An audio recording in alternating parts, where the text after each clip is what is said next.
that song. Hey. Welcome, everybody, to another episode of I don't know what this is. We're just gonna call this Thursday Night Live as usual. Okay, the internet is on fire. It's something happening everywhere across the internet. Okay, and me and my sister are here to talk about it and catch each other up on stuff. And y'all are here to participate too. So get in the chat below and chime in. Sis, what's going on? Man, I had a wonderful day today. It was kind of busy, but I had made this appointment for me and my coworker Patricia to go downtown and make our own lipsticks.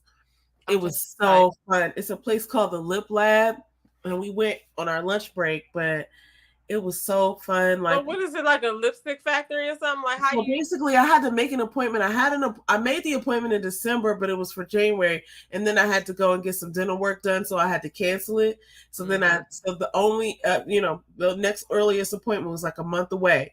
So that was like maybe 2 or 3 weeks into January. So I made the appointment. And I was like, I do not want to cancel this again. And it was like such a busy time because we had to do other stuff, but we did our other stuff. And then we went, it was so good. The lady was so good. Her I don't even want to put her out there, but like, it's called the like a tube of lipstick, or is it like a cream lipstick? Like the real lipstick. You can choose between different things, like a satin or a matte, but it's a tube of lipstick. But they do it custom, and it is really good. And you basically pick the color.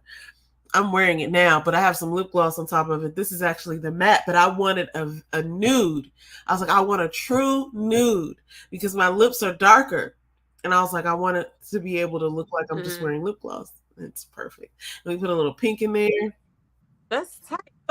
It's called the Lip Bar. I'm pretty sure, like it's down. They have a bunch of locations, but the one we went to is down on the wharf, and we worked with this lady Gigi. She was so good.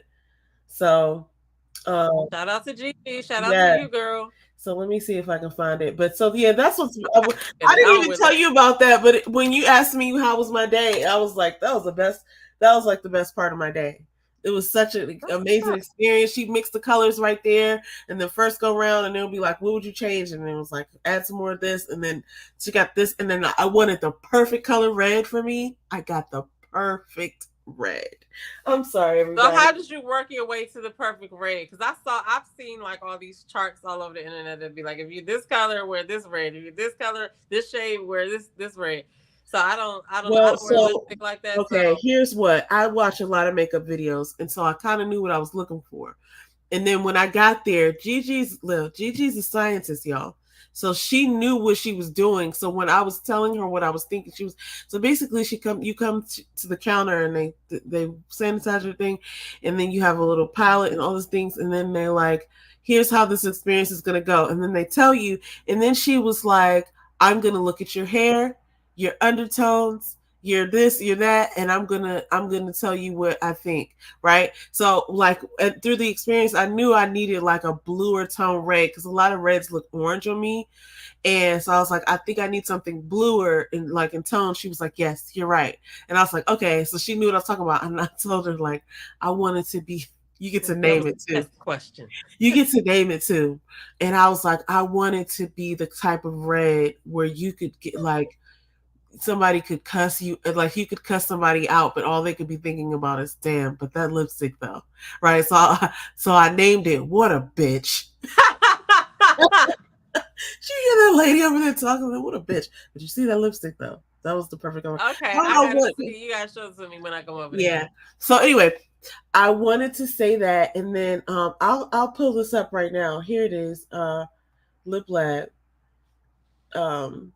I mean, you could just go to liplab.com and pick the location.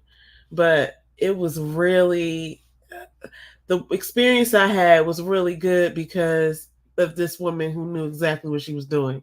Gigi. Gigi. It sounds like she's a scientist. She's awesome. I mean, I didn't know that. Here it is right here. Like all of that to go into like which red, like blue tones, like I would have never even thought that. Well, so I knew that already, but she probably would have told me that because I knew that because I've been looking for this for a while, and the more I learned about it, the more I realized, like, right. So y'all got to sit down and everything and mix stuff and we went in and this is where they engraved it, but we were like on this side and they pull out the thing, you have a little tray and then you pick which color you want and then they mix it together, and if you like it, that's great. If you want to add something, they'll add something to it. Then once you come to the color you want, you get to pick the lipstick tube, which is refillable. You get to pick the scent and the taste. There's an option for taste, like, oh my gosh, lipstick, so I just you already get to pick the finish. Tastes disgusting. I don't know. It's scented, but you can also taste it.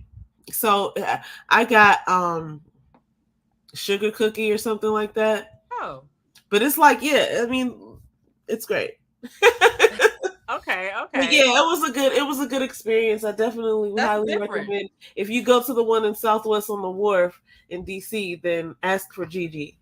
Shout out to Gigi. So, that's interesting. I like different stuff like that. Like something that is just like, you know, newer than just going to do the regular stuff, right? Like getting your nails done or whatever. Like that's still necessary, but like stuff like this I like. Okay, and it's the perfect color. You're not settling for a color. You're making the color that you want.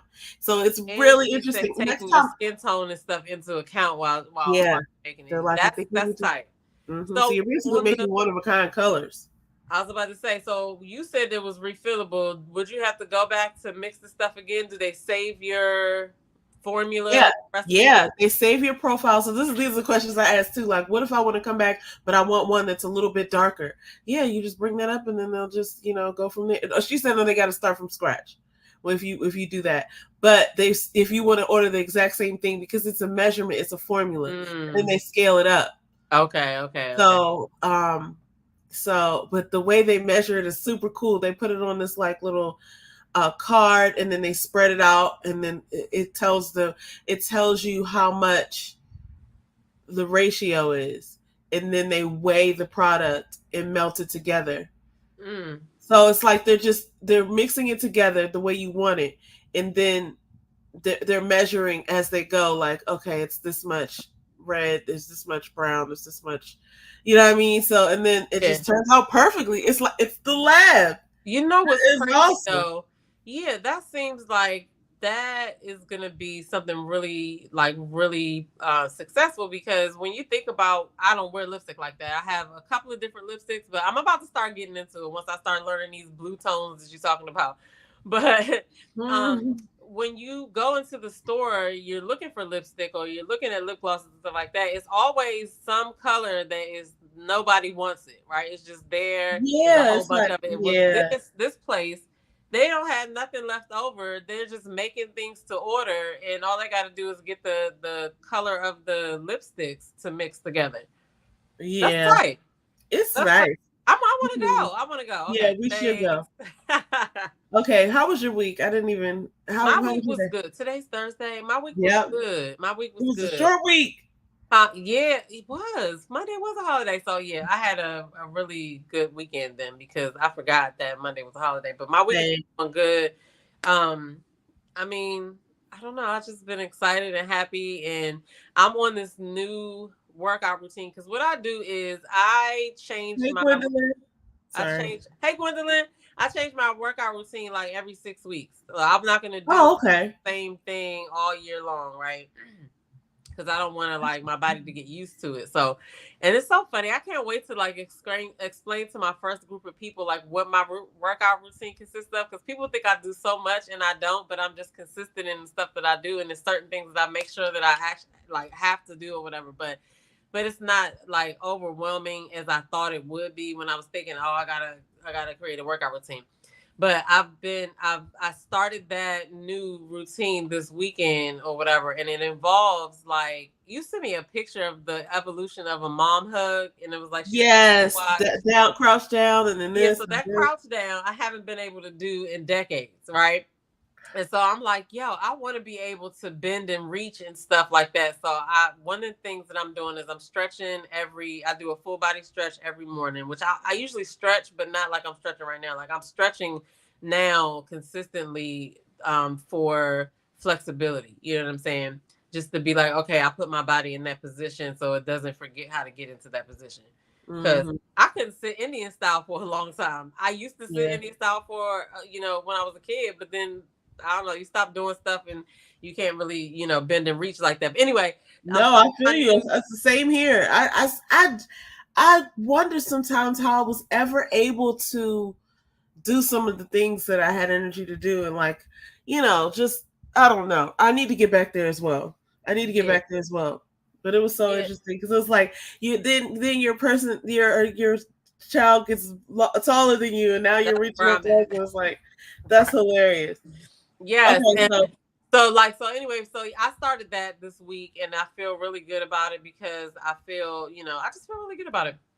But other than that, I mean, the week has been really good, really good. I don't have anything specific to talk about the week. Okay, cool. Well, listen, it's another great week. I'm going to talk about a couple people who had some had some good, some had a good week, some had questionable, some did not have a good week. So this is going to be, I'm going to call it the celebrity roundup. What's funny about this is that a lot of people are named Williams in this part of the so that's really something weird that I noticed because I was trying to put them in alphabetical order. But anyway, we'll start with our girl Kelly Rowland, who's having a good week because she just released a movie called Mea Culpa.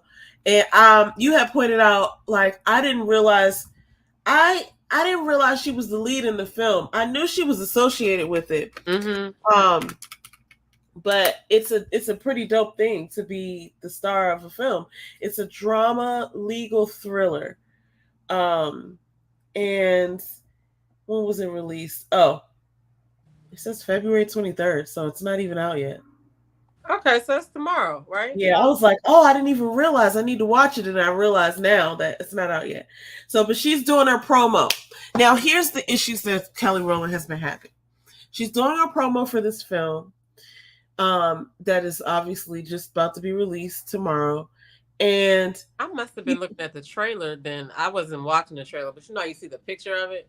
Yeah, she was okay. So her name was in the headlines originally. I saw where she was being accused of walking off the set of the studio from the Today Show because she didn't like the size of her dressing room. Now that seemed really odd to me. And then they showed her on Sherry Shepherd as if to be like, this is the reason why. But when I saw that, I was like, it didn't say anywhere. She didn't say anything about a room anywhere. So I was like, I don't know. They try to make it seem like that, but really, I think obviously when you interview somebody, there's a list of things that they won't talk about. There's a list of things that their person, before they come out on stage, their assistant or whoever's helping them, their publicist or somebody's going to give you the interview or a list of things that you should not ask. And I'm pretty sure that was on the list. It just looked a little cringy when she was like she kind of like bit her thumb like, oh, you're not supposed to ask that. And then at first it's like you want to give somebody a pass, but then you realize that they're just blatantly asking the questions that you said not to ask. And you're like, oh, so that I don't want you to do this and you're doing it anyway. Oh, you're just blatantly outright disrespecting me. So then I think that was probably what happened. I mean, listen, I'm just saying. And then because she's been in small shit, I don't really think that she's a diva. Like, she's been in situations before where she had to like make it work, and I don't really see that being she was supposed to be the co-host and the small dressing room being the reason that you don't go. Like, you go, you do the thing, and then you leave. You don't have to live there. I think she understands that, and I mean, she's been pretty solid throughout most of her career. Nobody ever talks about her doing something diva-ish. So this is a stretch, and it sounded crazy from the beginning. The problems that I had was when Bethany Frankel needs to sit down this week. I love Bethany Frankel because I think she's so intelligent and I think she's hilarious. And I love what she's doing in the beauty industry, where she's kind of like comparing high end, low end, showing people so they don't have to, buy different stuff. And I love what she stands for. But every now and then she jumps up and says something that she's not even, really like the right person to say things. Like, sometimes she says things about the Black community. It's like, I get it. Like, you're cool, you're down, but like, just chill. You can sit down this week. We've got it. So when she came out and kind of started accusing Kelly of being a diva, this is the thing that people don't understand. Like, you just took the headline and assumed that it was the only option before hearing what was really happening. And I don't like it. I mean, I know that we react to things, but it's like, I don't know. That it just seemed a little too for this particular person. Maybe I'm biased because I love them all. No, I think that like we're seeing a couple of instances of this, but it's probably happened a lot. And she look at her demeanor. Like, if you were to think, like, we don't know her, but if you had to say if she was a really nice person, you probably would be like, she's so nice, right? Just by looking at her demeanor and how she is on these interviews. Yeah, I'm guessing that a lot of times when she goes in these interviews, some of the people, like the interviewer, knows that they want to ask these questions, right? But they know that they also have that, like you said, list of questions that they shouldn't ask. But I think that her nice demeanor sometimes make them feel so comfortable they can be like, I can just try to sneak it in, and if she doesn't want to answer it, she won't answer it, but it'll be okay. And she just probably got fed up, like, no, I'm about to, like you said, I'm promoting a movie. I'm doing something with my life, and you can't just keep on. That's so rude. Like, to ask about somebody through somebody. Like, calm your what? Like, chill. That's my friend, but you're not. I'm not here to represent her. Like, you gotta like, if you can't get the know that. If you're not getting the interview with her, then you're not going to get the interview with me. Like, chill. Like, I'm not here to interview about her. You know what I mean? She ain't talking, period. And she ain't talking. If she was talking, well, shit. Beyonce ain't talking, period. So she's not talking about Kelly. So why would Kelly be somewhere talking about her in an interview? It's like, this has been this way for years. Like, she's never sat there and talked about other, saying people's. Unfortunately, I think that Big Ticket did the same thing, because I saw the script. He did. I couldn't find it, but I saw it earlier, and I thought I sent it to myself, but I didn't even get to hear the audio. But I could just tell what was happening, and I was reading the captions and stuff. To me, but I probably did, because I didn't see it earlier, and I probably just scrolled past it. But yeah, because so the audio is pretty much him doing the same thing, like talking about, oh, there's a rumor that Act 2 is gonna be this, like rock and roll. Act 3 is gonna be country. Act 4 is gonna be Destiny's Child reunion or whatever. Yeah. Was it the same question that the lady asked? It was something like that. Something to that effect. It was something to that effect, and she was just like, She said, that's when I think I heard her say she was maybe somebody else said she was the star in the movie, but she was like, she was there promoting the movie. She was like, I'm here to talk about the movie or whatever. So I don't know if I'm mixing this one up with that one, but it was like some similar sentiments. Yeah, I mean, like, I just don't think it's a good look to be asking about somebody asking else. Somebody through somebody. Like, I don't know. I'm pretty sure, like, probably other people have gotten this before, but it's just like, dude, listen, I'll say this, maybe in certain scenarios, right? Like, if it was like See the Thing Is podcast, she was just there to have a free talk about something, and she wasn't promoting something, right? Maybe they're talking about a bunch of subjects, and that comes up unless it's on her list, right? But it's something where you're promoting something, you're actively promoting this thing. Yeah, I'm not about to talk about, you want me to promote somebody else's stuff when we're supposed to be here talking about what I'm working on. You know what I mean? Yeah, it's really rude. But anyway, we're going to move along because we have 3 more people who had a week. Okay, this one is kind of sad. So Wendy Williams has been diagnosed with dementia or something like that. And she's been having some struggles. We've seen her in the media recently, and there's a documentary that's being released, and there was a couple of things here. Like, I saw parts of the documentary, and it really seemed like they were putting forth a storyline where, after that thing happened with her marriage ending and her husband, she kind of just like lost control of things. And we've seen her go through some stuff over the last few years, but I didn't realize it was this bad. And I am looking forward to seeing the documentary because I'm curious. So this is what the question I had after I watched the trailer. Really quick, I'm going to shout out Blondie Monique. Hey, lady. And hey, Blondie. Hey, Gwendolyn. Gwendolyn says Franklin and DJ Vlad think they can deal with blacks like they can relate to how we think. I feel she stood her ground. She's talking about Kelly, I think, because she was talking about Bethany Frankel. Yeah. I agree with that.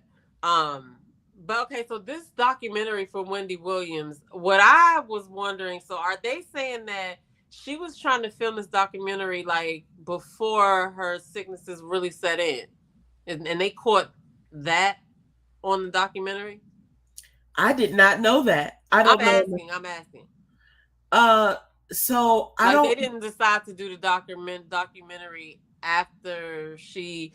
Like, I don't know. When I watched the clip, it made me feel like that she was trying to. They said she was trying to relaunch her career, and then it just didn't go that way. So I feel like she probably was trying to relaunch her career and do the documentary, but then it just ended up she had her health. It didn't go that way. Yeah, and that's what it ended up being a documentary about something else.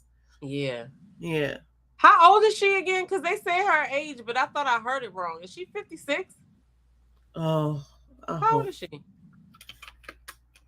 I hope she's not. Maybe she said 59. She's 59. 59. But she's going through some health issues. Yeah. Yeah, it's unfortunate to see. But anyway, listen, she's having a week. But you know what else was touching about this story is that there's a clip of Blac Chyna giving her some love. And I thought that was so dope because we all know Blac Chyna. Actually, she changed her name a little while back to Angela White. Back to Angela White. And she was basically just pouring out her heart to Wendy Williams. Like her mother right there. I appreciate all the honesty you've ever been with me because you've always said it lovingly and I needed it. And it was just like a really loving thing. And in the clip, you could see that Wendy Williams was like having not an episode, but like she but nobody's ever seen her without her wig like that.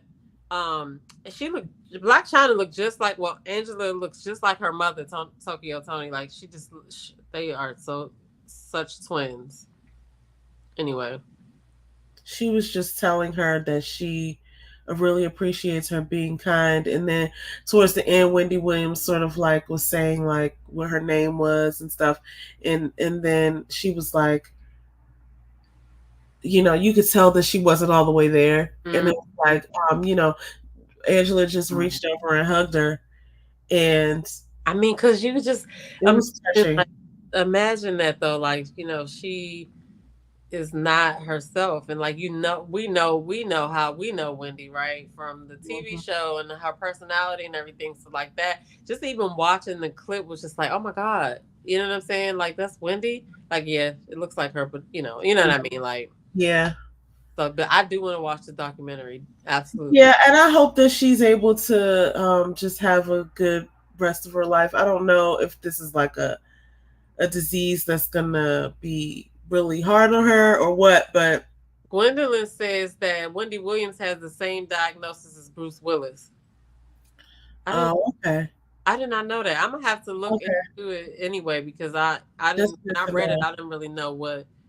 Like, because sometimes you hear those things that are wrong with people or the ailments that people have, and sometimes you have no idea how like crazy the whatever the symptoms and stuff are, or the things that happen because of what's the word I'm looking for? Symptoms the right word? I guess, yeah. The things that happen, like the diagnosis is one thing, but this is what happens with people with this diagnosis. Like the list of those things, the word escapes me, but it's like you'll be surprised at some of the like things that happen. Like I'm sure that her memory and all of that is not the only thing, or like it's probably it's like the signs of like the onset signs. I think like whatever I don't know why this word is escaping me, but like it'll come back to you. COVID. When we had COVID, well, you didn't have COVID, but when I had COVID, I had like night sweats. I didn't have a stuffy nose, which was crazy. But I guess it's the symptoms. Like, yeah. The things that go along with the diagnosis. Like sometimes we are unaware of how bad it could be. You know what I mean? Because about it, like we're only getting a glimpse. Like, we think about everything that you do in a day. You get up, you fix your breakfast, you eat, you might run up some stairs, whatever. You know what I'm saying? And somebody has to do a lot of that stuff for her if she doesn't remember and all of that. So I'm just wondering, like, what all the symptoms are, whatever. I feel bad for Yeah. her though. I do too, because she really did do a lot for like Hey, culture. on the Like spot live. Hey, girl. everybody knows, hey y'all. If y'all Yeah, not everybody following her, knows that follow her page. she's been going so hard, and she's always been a hard worker, and really just like she's been a big part of the culture as far as like media and like Absolutely. urban media. So, shout out to her. Not trying to say that anything, bad is definitely going to happen to Nah, her. but I can't I'm wait to just see the wishing her the best. documentary though. So, okay, this person is not really having that great of a week. Well, Portia probably is. So it's funny because I know Portia's last name is no longer Williams, but I cannot pronounce her new last name. So I'm going to call her Portia. Yeah, I'm not even gonna try. So, but it's funny because the three people that I had news about had all three of the people have the last name Williams. But Portia, or had, her husband, she's joining the Real Housewives cast again in Atlanta, and this is, I'm sure, going to come up. When I saw this, I was like, oh, this is definitely going to happen. Now, I've recently found out about some of these blogs, and I'm like, oh, people just be out in the street telling people's business on these blogs. So that's how people know beforehand. I'm like, oh, it dawned on me because I was like, where's all this stuff coming from? But it's like people will go and see something and just put it up there. I know who to tell. It's like, wow, you guys got to watch out there. Shout But out anyway, to On the Spot Live. She's providing the pronunciation. Guabadia. Guabadia or Guabadia. Guabadia. Yeah. Guabadia. Okay. Guabadia. Okay. Oh, Guabadia. Blondie said that we were talking about Wendy. It's the type that happens to adults the age of 45 to 60 years or so. I pray that does not happen to me because no. Listen, look, everybody's good over here for now, but I just hope that she has a good support system in place. And I think, I wished her the best because she seems like a decent person and she's done a lot. So I respect her, but it's hard to see. It's hard to watch because I don't like to see people like that. And it seems like, obviously she's not at her best. And, people, luckily I haven't seen a lot of people saying disparaging things, but I just know that people are so, especially because she was so upfront and, dare I say, like, harsh sometimes when she delivered messages. So I'm glad that people are, for the most part, people are being respectful. I haven't seen too much out there. Oh, Gwendolyn says, I'm a retired nurse, so I looked up the diagnoses that were posted. Wendy and Bruce, my prayers go up. No cure, terminal. Got it.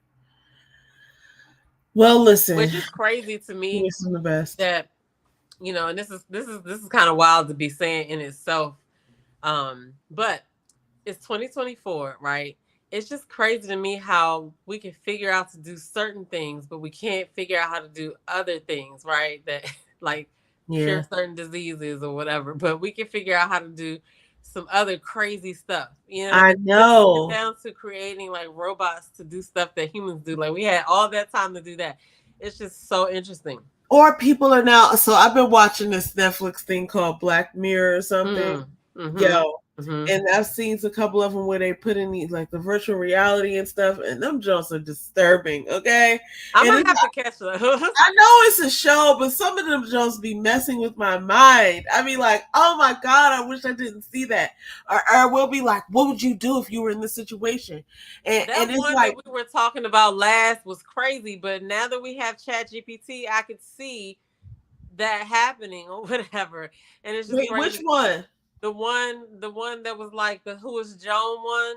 Oh yeah, Joan, or what? I don't know the name of it. It was the one with the stories that Selma Hayek was in it. And right. How did they know all that? Right, I don't know, but I was just like Joan is like, awful or something like that. Joan is awful. That's what it was. But I was just thinking about how hilarious. That was But people search anything, and I feel like if you had AI and you putting everything about yourself in there, asking questions and shit like that. Like then it could create a character based off of whatever just character traits you display from the questions you're asking and what you're saying to AI, the conversation you're having, right? So I could see how that could happen or whatever. But I gotta watch some more of those. I like stuff like that, but at the end of the day, I end up thinking somebody got this idea from somewhere.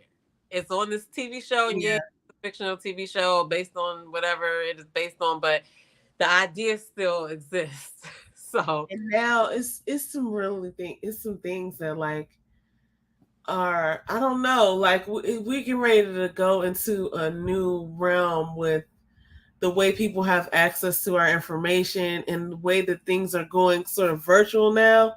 Bro, I feel the like scams are even like updated scams. It's crazy. I wrote this down on my paper. I said the internet, the power of the internet. Like when we grew up, we were just getting like computers and stuff like that. Not everybody had a computer. In present day, everybody got a smartphone in their pocket that they can do almost anything they can do. You know, most things you can do on a computer, you can kind of do from your phone these days, whatever. yep. Back then, it wasn't like that. But now it's moved to like almost I won't say the entire world, but the world relies on social media to an extent. You know what I'm saying? And it's like nothing like it moves stuff.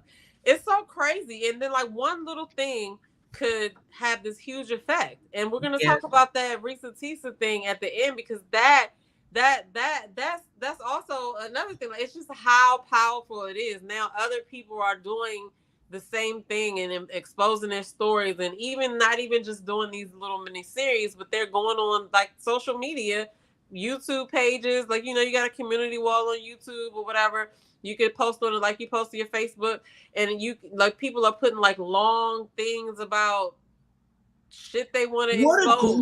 What a great move. What a great move. Instead of like some of the other stuff that goes viral, people are just about to share their stories of cautionary tales.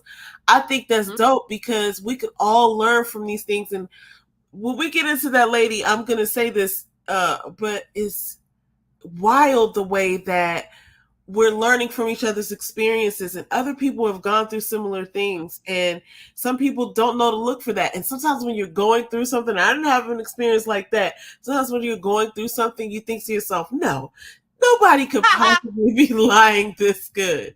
And so it's like, no, this is not a lie. And I completely understand what she means by that. Listen, we're going to get into it more when we start talking about that, because I don't want to get off into that if we're not going to be talking about it. But we're not even talking about that yet. Listen, we got a couple But let me just say this one thing to something you just said.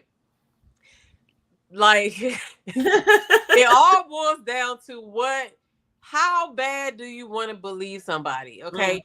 And how gullible you are, unfortunately. Yeah. Because, like I said, it could be a line of all the women who watch that, and then if everybody was to get out of line when they had enough, like, oh no, I'm not dating him or whatever, that line will still have people in it all the way up to the end of her story, just like her, because there's always somebody.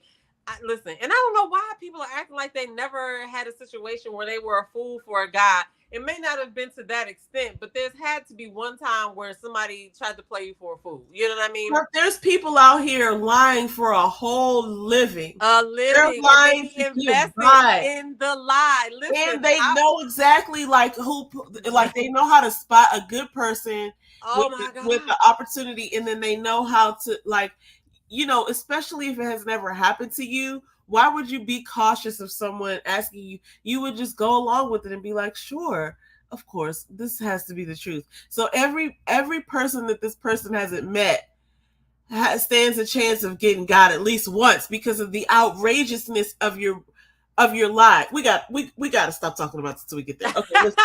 Okay, we gotta go. Listen. Okay, let's finish this one up.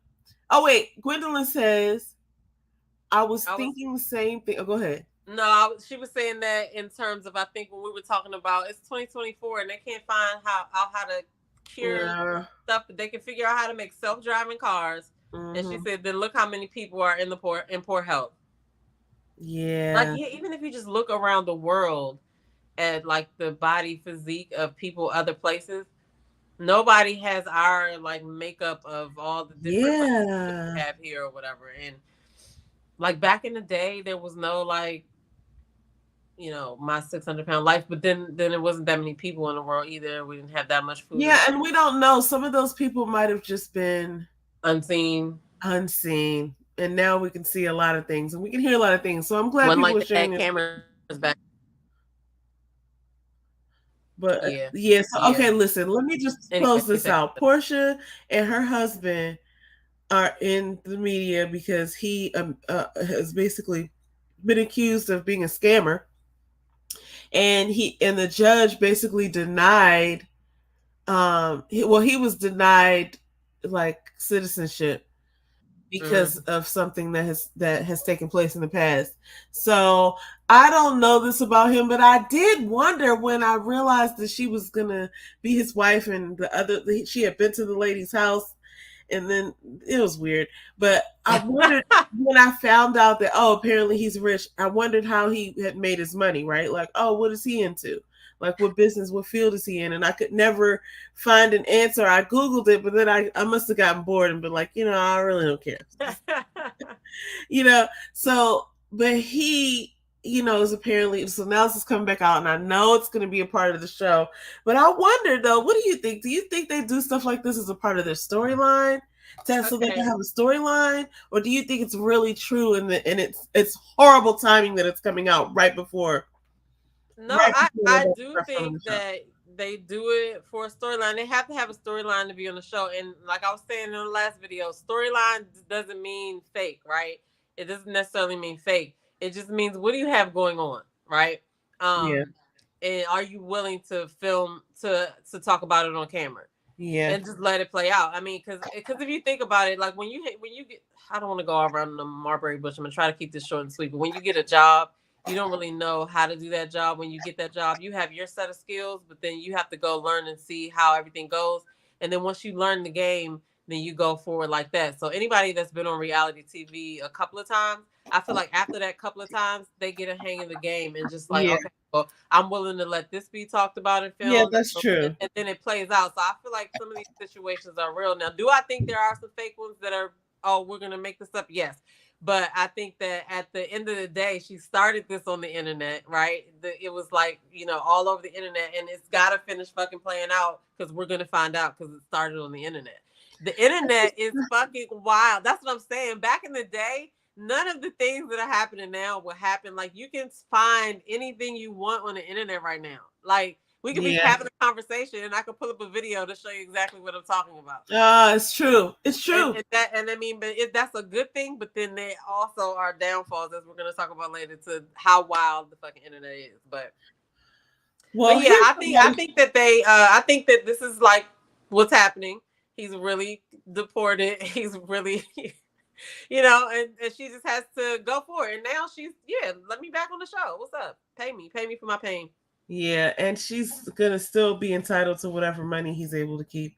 Well, I'm wishing her the best. She's been through a lot, though. I remember when she was married to that guy Cordell or whatever his name is, and she survived that. So yeah, and then she's been through a lot of stuff. She hit Kenya with that. She hit Kenya on stage that time. She's been through a lot of stuff. So shout out to her. Anyway, okay, so hope she's having a good week. Now Vanessa Williams is going to be playing the lead role in The Devil Wears Prada, and I guess this is going to be like I don't know if it's going to be a movie or a show. I guess I should know that, but she looks so good in this role. Like, I think they picked the perfect person for this. When does it come out, and where's it airing? I don't know any of that. I don't know if it's going to be coming out soon. Actually, I did look that up. Hold up. I'm going to find out for you right now because we're right here live on the internet. And you can find stuff out like that. Blondie, but I think she looks great. What were you going to say? Sorry. No, I saw a comment from Blondie. She says, Blondie Monique says it's true. Simone from Ready to Love talked about it yesterday on her show. She had a lawyer who deals with immigration. She confirmed that all of it is true. Shout out to you, Blondie Monique. And also shout out to Simone. If y'all are not following Simone's channel, it's called Girl, Is That Legal? Not the word comma. Maybe I said that wrong. Okay. It's called Girl, Is That Legal? With a comma in between girl and is. Okay. Yeah. So she does a great show where sometimes where it's these like popular legal things going on, she'll come in, she'll break it down. And also like this show that Blondie's talking about, that she had an immigration lawyer on. So I just feel like they agreed to get their life. I feel like they agreed to have some things filmed, and there's probably things that they don't want to be filmed that leak out and stuff like that. That's the grimy part of reality TV, because they think in the beginning that they're signing up for, oh yeah, I want to be on TV, I'll be in a show, but they're not thinking about the other side of the questions that people will have and the digging that other people will do, and the fact that the producers aren't your friends. So at this point, I think that Portia knows what's going on. She know how to play the game, though. She know how to play the game now. Well, good for her. I mean, I think I'm sorry. It's just gonna at least keep her name out there, because she's always, reinventing herself. Yeah, listen, I'm gonna watch. Okay. Yeah. Okay. While we're talking about that, she says, okay. Yeah, it's a play. It's a play. I just found that out. She takes the lead. Vanessa Williams takes the lead role in London West End play The Devil Wears Prada, with the music by Elton John. So it's going to be a musical play. By Elton John. Where is it going to go? I think it's going to be in London. For now, it's a stage adaptation of The Devil Wears Prada. You only can see it if you're in London. I guess. Forget these people. No, I'm just But you know what? It's probably going to be filmed. Like, it's a lot of things that I see that are on tape. Like, on tape. On tape. What the? I mean, they're not filmed in the United States, but you get to. In those places get to see it. We don't have to see it live to be able to see it. But I think that that's perfectly cast, and I wish that there were a film or a TV adaptation, because I really like thinking about that character. That was one of my favorite characters in the movie, and even though it's based on a real person, it was just like so fascinating to watch. So I definitely will be loving to see that. Okay, the last person we're going to talk about is this guy. Actually, I'm going to skip over that one because we got to get into this TikToker story. That's right, on the spot live. Shout out to her. Also follow her if you guys are following her. She said, let's go to London. Yes, let's meet in London, everybody. Listen, we can meet Risa Tisa in London.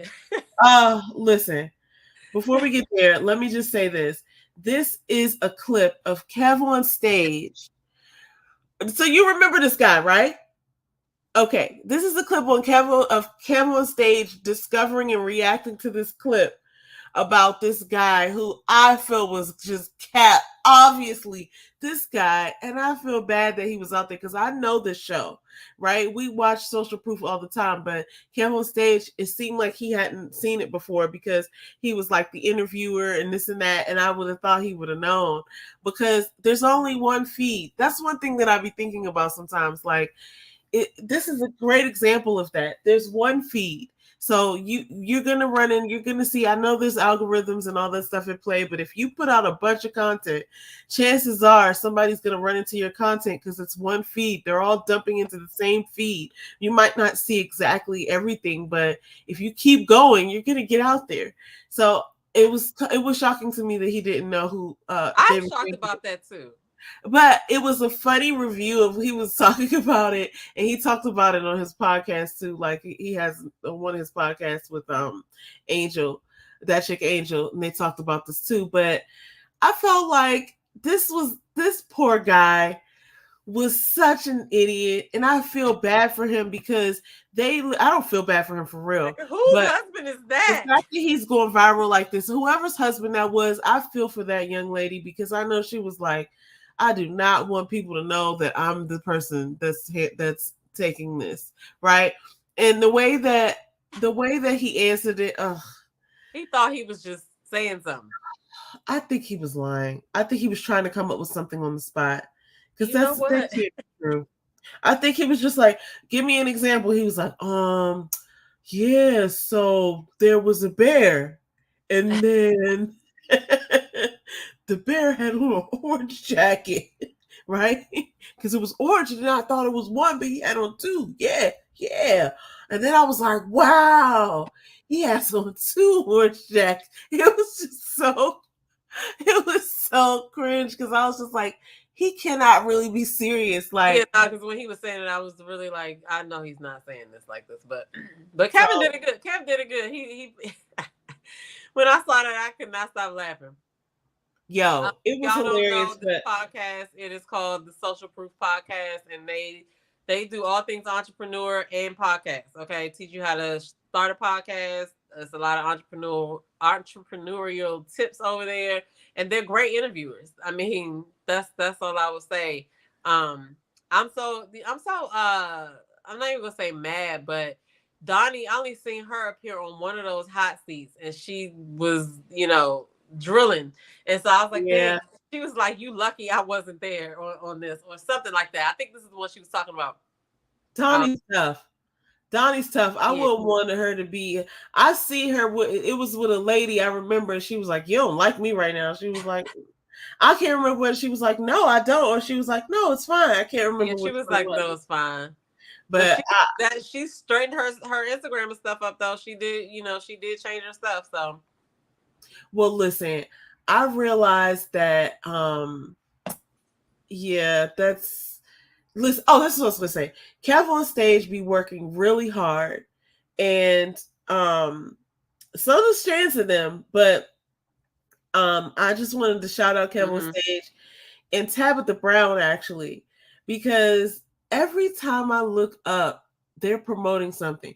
I just realized earlier this week, now Kev on Stage has added another podcast with him and Tony Baker. They're doing this thing. Kev on Stage and his wife have a book out. They have a thing called Marriage Be Hard. I just saw them over there on the couch of the Latarius guy. Okay. Future wifey. I didn't watch that interview. I need to watch that. Kev got Churchy. It's already out. He had a billboard. Have you watched it? I have not. I've been too busy watching these other things. He pointed out that you could watch the whole season in the time it would take to watch a Shannon Sharpe interview.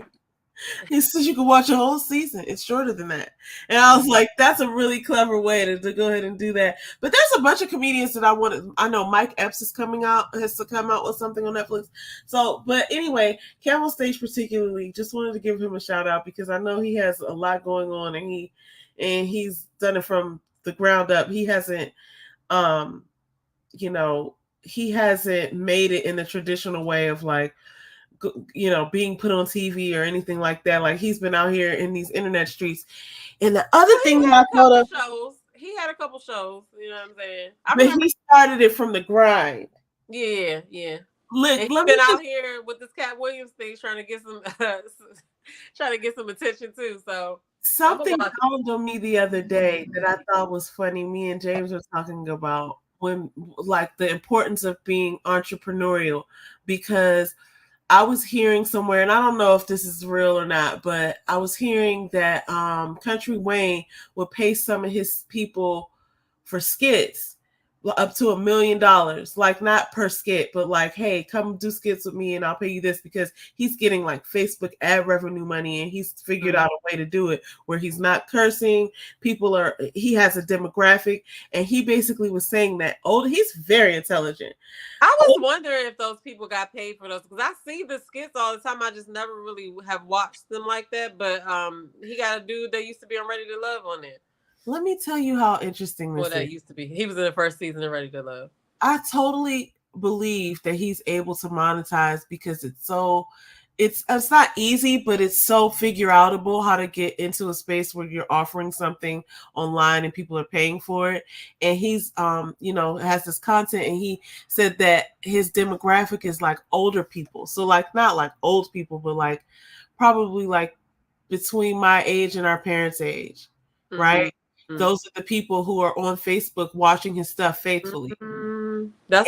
He's getting money, and he's paying people. What dawned on me was like, he probably pays people $1 million to do some skits or whatever.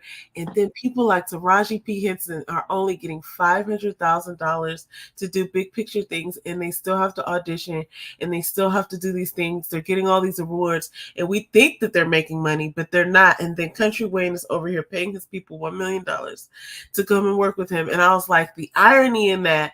But it's very interesting to note, because because even if you don't get to $1 million, chances are you could probably replace your salary if you really dug in. So I'm just like, that's really fascinating, and it crossed my mind, and I don't know if we had to have that on the list or whatever, but I thought to myself, I wonder if people are peeping this, because we're thinking that this is where it's at, like, oh, Taraji's got all these, recognition, and she was Cookie. When I realized that they didn't have nothing lined up for her after she played Cookie, that was the perfect opportunity, everybody. I threw you the ball. Like, I was like, how did this happen? Absolutely. I threw you the ball. You were open. What happened? How did we win this? But I realized that, like, I think sometimes we're playing the wrong game, but I don't know. I'm not saying Country Wayne's got it all figured out, guys, because he's also got some challenges over there.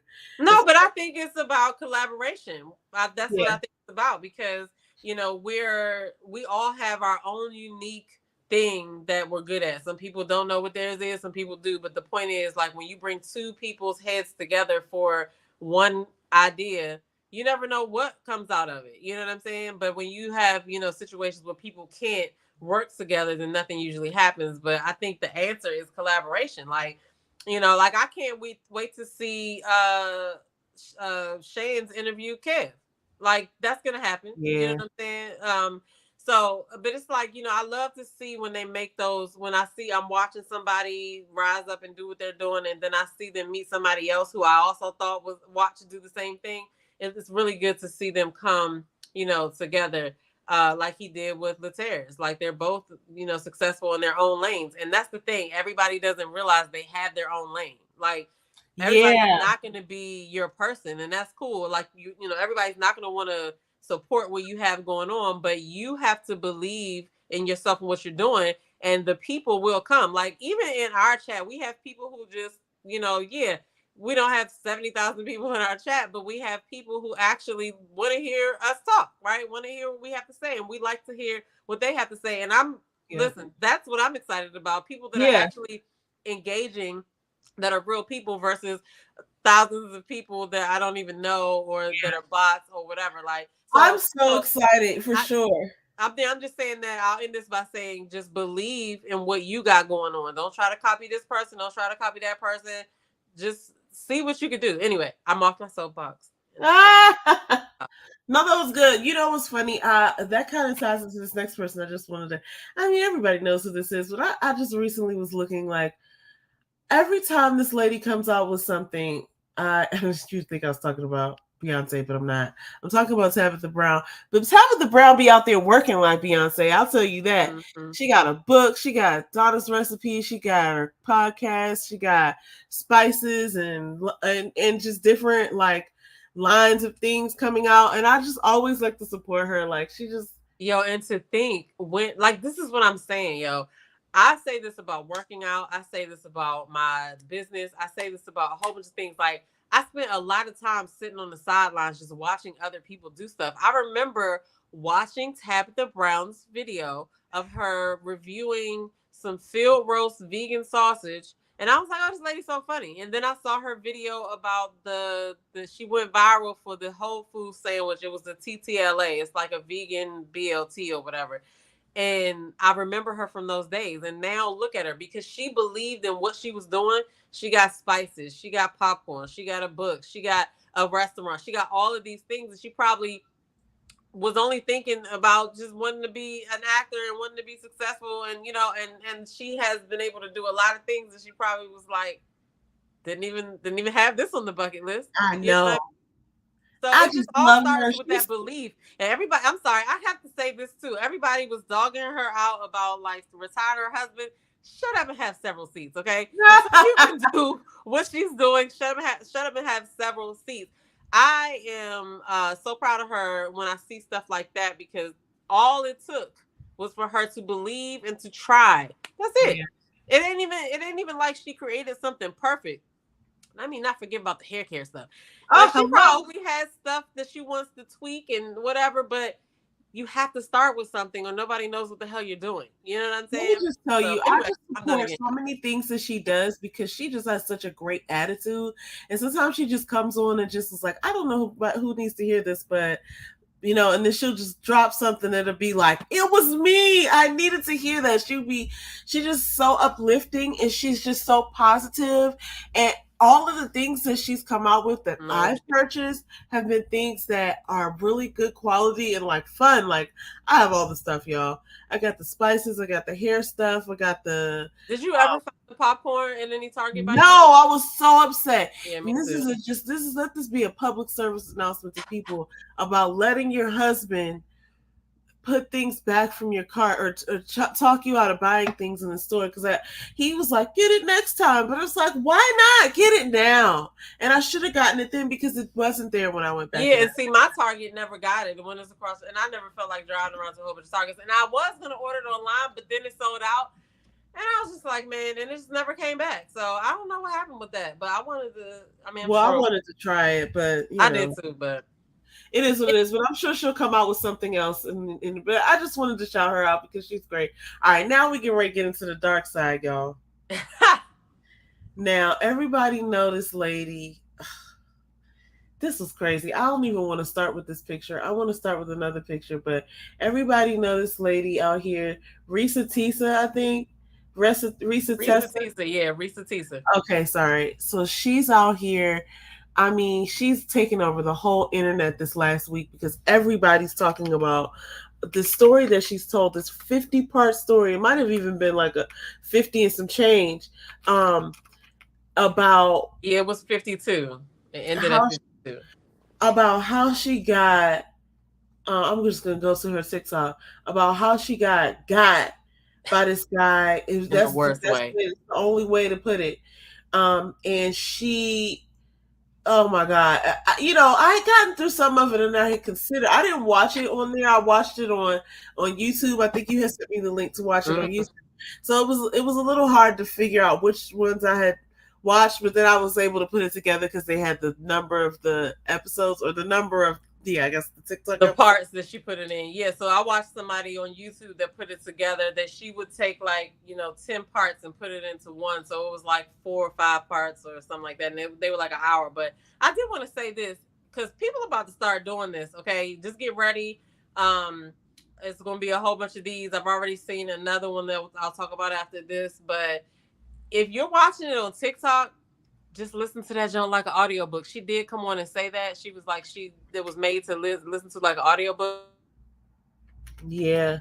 Just put your phone down and have it be doing whatever you're doing. Because people were like, I don't have that much time to do this. And I'm like, girl, you got an earpiece. Clean the kitchen with that John on so you can listen. She was a great storyteller. Okay. I will say that. But after I got to part 2, I think I was like, okay, what is this? And so I listened to it. Because I watched it on TikTok first, and then I found the girl that was on YouTube. But there's so much other fallout from it. The fact that they found the dude, which I knew that was going to happen. The dude responded.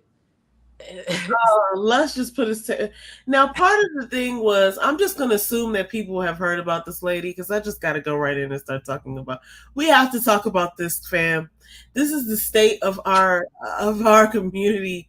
That it's like, okay, I'm so glad she came out with her story, and she mentioned that she was going to tell the story even when it made her look bad. But my friends, let me assure you that she did not tell us everything, because there were some things that she had to overlook with him that she knew she probably shouldn't overlook, but she was willing to overlook them because she was enjoying some aspect of whatever they had going on. Like, apparently he was paying all the bills and stuff, but she knew he wasn't telling the truth, and she just didn't value it high.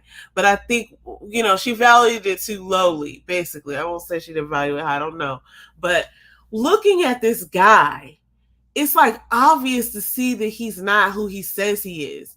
And he looks, okay, what do you think? Before we get into this, let me not. First of all, I'm good on him, right? Yeah, no, thank you. When she said he was fine, and then I saw this, I said, girl, you lost me right there. Like, no way. He looks like a liar. He does. Hands off his face.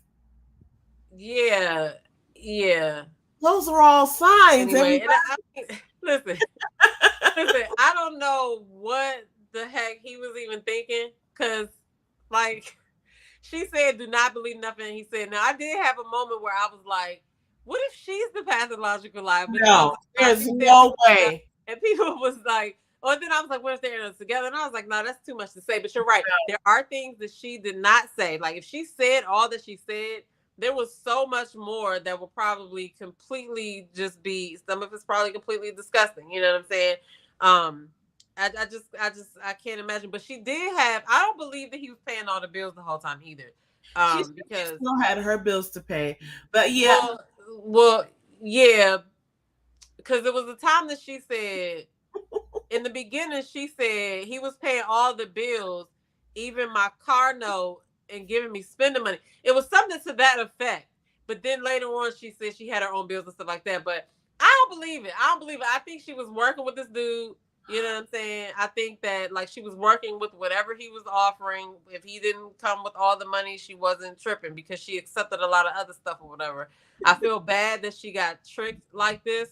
And like I said, there could be a long line of women that watch this, and it's just like some people will still be like, some people were probably in the beginning when that tire blew, like, not even gonna meet him, not even gonna do it. Let's talk about that real quick because I looked up a couple of things. We talked about how she was calling him Legion. And looked up Legion because I thought it meant something else, but thank you, because I wouldn't have wanted to say that, especially after knowing now what it means. And in the biblical sense, it's like a group of demons. And so she was saying basically towards the end that nobody wanted to mess with him and his family. Like people would keep calling her like, so-and-so said that you cheated on him and he wants to sleep on my couch and I just wanted to call and see what was up. And it's like he was telling the same lie.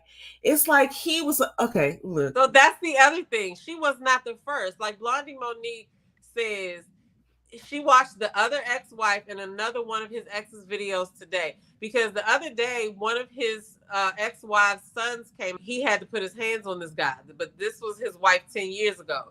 And I think she has the daughter that he lied about passing.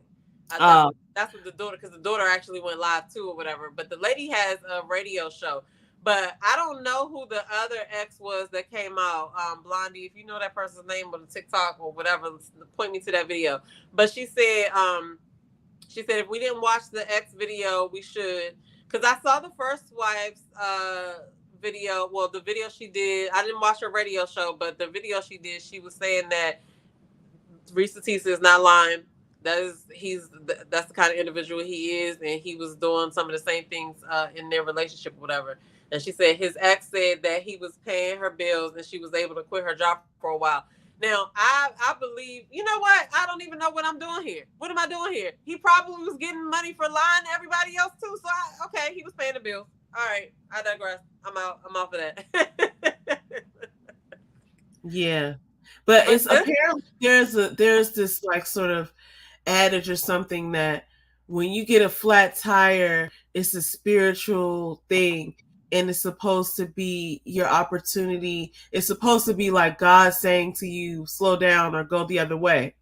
Because some people think that if it's something bad that happens to you, it's either the devil or, just an inconvenience. But apparently that significant, like that particular thing, like when your tire blows out, God is actually stepping in, or the, whatever, the universe. He was driving too fast to drive off the cliff. It's a symbolic thing that happens that people interpret differently, obviously, but yeah, because even on a basic level, like I wouldn't have gone just because of. Listen, if something like that happens and I have to go ahead and get that taken care of, like this is our first date, I'll tell you what happened or whatever. But and I mean, how do you stop that though? Because he came out and he fixed it. He looked like the knight in shining armor and all of that. And I don't know. I think because I know the whole story, I'm just looking at everything like, oh. Some of the things timing worked on his side. Yeah. But some of the things she knew earlier on that she cared to participate in, she was just going along for the ride because you ain't getting ready to take me on, but so many like joy rides or whatever, test drives of no car. I'm not going on more than like 3 test drives. It's Yeah, that's no crazy. point. She's That's like, he crazy. kept taking her around. And the thing at the end that he was actually getting some satisfaction and enjoyment out of that, it just let me know that he's like, that people like that are like sick and A they're like psychopath? Because, something. like, And what?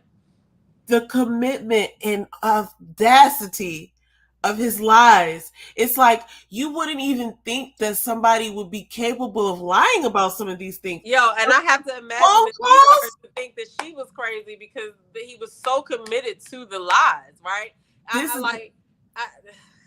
This is the problem. Let me just break that down a little bit. And so I saw like maybe around parts 40 or whatever of the story that she kept going over certain things. She kept going over certain things. And I was like, this is a glimpse of her healing because she's able to like release this and she doesn't have to carry this story around. Like, look, if you ever want to know what happened, I did a whole TikTok about it. Go back and look at it, but I got to move on because the mind fuckery that occurs when someone lies you all the way in and out like that, I can only and then they show up imagine her. acting like you crazy because ain't nothing happened, or like ain't nothing happened or whatever. She kept saying how she was going over back and forth in her mind, like, wait, how her mind was warping. The idea that he was having fake phone conversations on a cadence, like he was so committed to the lie, and I feel like that talking to himself every morning. It's almost like a discipline in itself. And look, here's the other thing that I thought was so fascinating is when he would pull out, like when she would be like, let me see your bank balance, and he would log in and pull up a screenshot of a bank balance, and she never looked at it and questioned it. That was interesting to me because I was like, oh, I need to scroll up and down. I need to see what's in the savings versus the checking. I need to see whose name is on that account. I mean, I never had to do that, but certain other things hadn't added up, and even when she was he has a personality, so he must. He got to. Also has some. I don't know. Because even on that response video, he was serious as hell. Like I wanted to say to her, stop lying on me, and this, that, and the other. And it's just like, but some people believed him, and some people are out here like, we want to hear his side of the story or whatever. I'm like, y'all are really delulu because I don't think so. I don't think. Go ahead. I'm sorry. I won't need to hear his fucking story. But she probably made a lot of money off that TikTok. And I mean, like, in the thousands and thousands, right? She probably got, like, somebody's yearly salary off of that. I hope so. Or whatever. But she deserves it because she's been through a lot. But there was also this TikToker, I want to say his name is Jolly Ginger.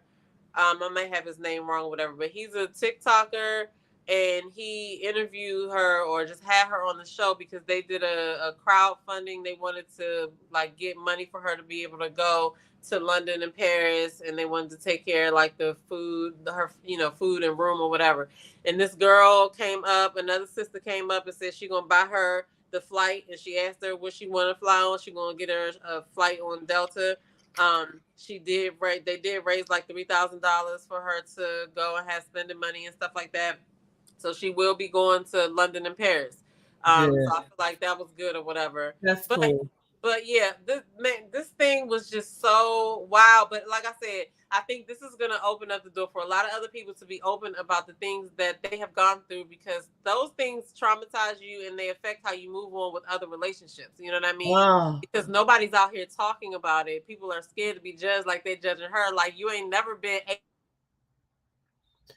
a fool or if dude never tried to make a fool of you and you figured it out. Like, there's always a situation where you like, if I would have known this, I wouldn't have did that or whatever, right? Whatever, maybe it just might not be as deep as hers, but I have to commend her for her storytelling abilities. I have to commend her for being that open and honest about it, because she had to know they was gonna find this dude. And then the last thing I'll say about it is there are going to be more stories, and I want us to just kind of pay attention to how many women have gone through things like this. Like, it's not a low number. It's going to be a lot. So I hope so. But I don't know. I don't know. But I was going to say, I hope so, because these are the types of stories that we need to be sharing. And if maybe if somebody had shared something with her, like here's the thing. If the first wife would have shared her story with well, she didn't know how to contact her, but yeah, she wouldn't have known how to contact her. But I mean, that could be said for her too. Like, who's to say the next chick is not gonna see? Well, it now exists. So if he is going to come in contact with somebody, they might recognize him from here. Or if he was knowing somebody, then perhaps that they would have known. For this, I don't know at what point you would have got out of line for this guy, right? But there's still somebody out there that will believe that she is lying on him. Watch what I say. I pity the fool who gets involved with this man. The amount of people who she met with him, like who she met with, who were like related to him or in his life because they felt like they were obligated, like his aunt or his brother or whatever. The amount of those people, he basically stole his twin brother's identity and then lied. He was lying on everything. And I feel like to be that kind of person and have people not even want to be around you or vouch for you, like, we do not mess with him. The amount of people who did that, it's like for somebody to think that she's doing all this is a lie. And her story was pretty consistent. One thing that she kept saying, though, was that she was kind of putting things together. Like, she caught him in some lies earlier on, and she decided that it wasn't that important that he was a liar. What I think is interesting about people sharing their story like this and necessary is that sometimes when you're in a situation and you don't realize that you're being lied to or how bad it's possible for somebody to lie to, like some people, like she did and like I did, would believe that nobody would ever lie about that. This is so outrageous that somebody's going to see this and they might be dealing with somebody similar, and now they'll be able to know. Because when you're young, and I don't think that she wasn't that young. She was talking about how old she was, but when you're really young and you run into this type of person, you could be totally manipulated because you didn't even know this kind of person existed, but he lied to me. I mean, like, then it depends on what the action is that they're taking. Like, if it's a wild action to you that they're doing, you might even look at yourself and be like, you tripping for even thinking that somebody would go that far. You know what I'm saying? Right. You have that battle going on. The more egregious the lies get, I'm sure. I mean, but, I haven't been duped that bad, but, when people like when you mess with a dude and the dude is dealing with multiple women or he's cheating or whatever, they'll go to lengths to lie about dumb shit too. But I just never seen nobody as committed as this guy was. But the audacity. The fucking audacity. Actually, and I'm glad you said that. I like to shout people out. Shout out to Keena from Ready to Love. She has a podcast on YouTube called Oh, the Audacity. So I think they're coming back. Find them on Instagram and on YouTube. There you go. But there's another lady that I saw last night named Jill the Jew.